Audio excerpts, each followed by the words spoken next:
अच्छा बच्चे, we are going to continue our discussion regarding the last part और the last discussion part C of problem 7-14। 7-14 का C part हम solve कर रहे थे।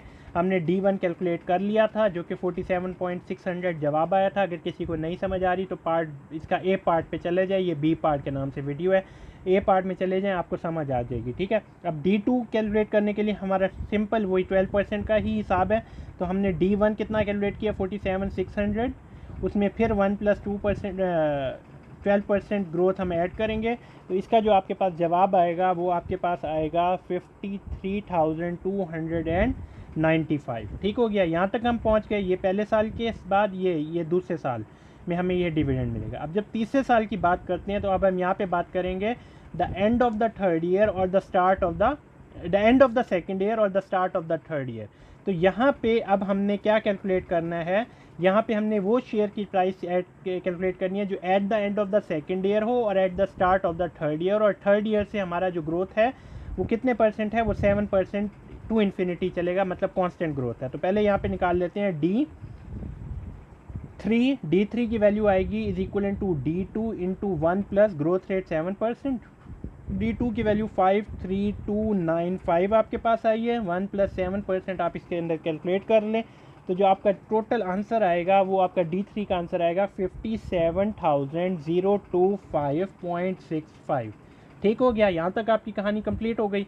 इसके बाद आपने क्या करना है कि इसी D3 की यहाँ पे यानी इस यहाँ पे आपने शेयर की present value in a sense के at the end of the second year इस शेयर की प्राइस क्या है, price at the end of the third year और at the start of the third year और at the end of the second year, ये वाली price निकालने के लिए D3 divided by K minus C। D3 की वैल्यू 57025.65 डिवाइडेड बाई K की value कितनी आ रही है, रिक्वायर्ड रेट ऑफ रिटर्न उन्होंने हमें कितना दिया हुआ है, रिक्वायर्ड रेट ऑफ रिटर्न 18%। तो हम यहाँ पे 18% रिक्वायर्ड रेट ऑफ रिटर्न लिख देते हैं, माइनस जी हमारे पास 7% आ जाएगा।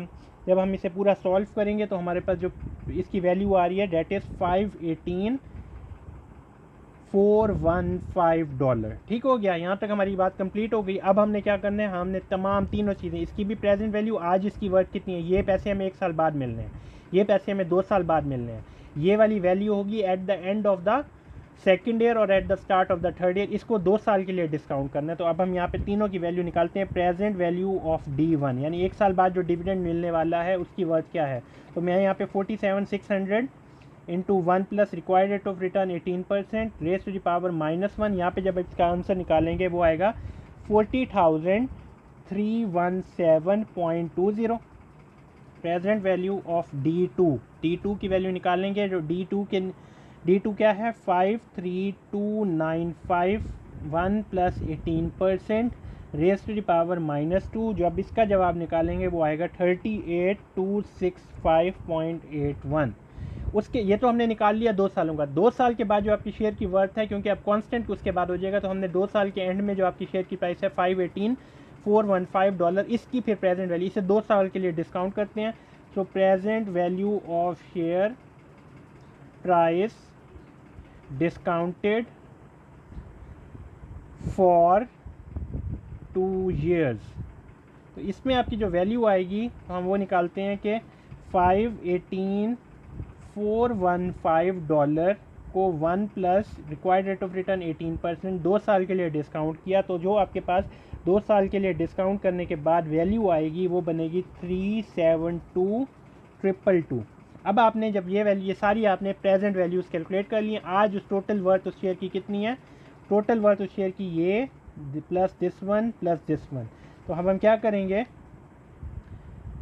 प्राइस ऑफ शेयर टुडे, आज की उसकी जो वर्थ आएगी वो आएगी 4317.20 प्लस 38,265.81 प्लस 37222 एंड 2 टेट्रा 2। तो जब आप सारे आंसर को प्लस करेंगे तो you will get an answer जो कि आपका होगा $450,805. So that is the end of the numerical discussion of chapter number 7. Inshallah, in the next video we will continue our discussion regarding the numerical discussion or the theoretical discussion of the upcoming chapters. Till then, Allah Hafiz and best of luck.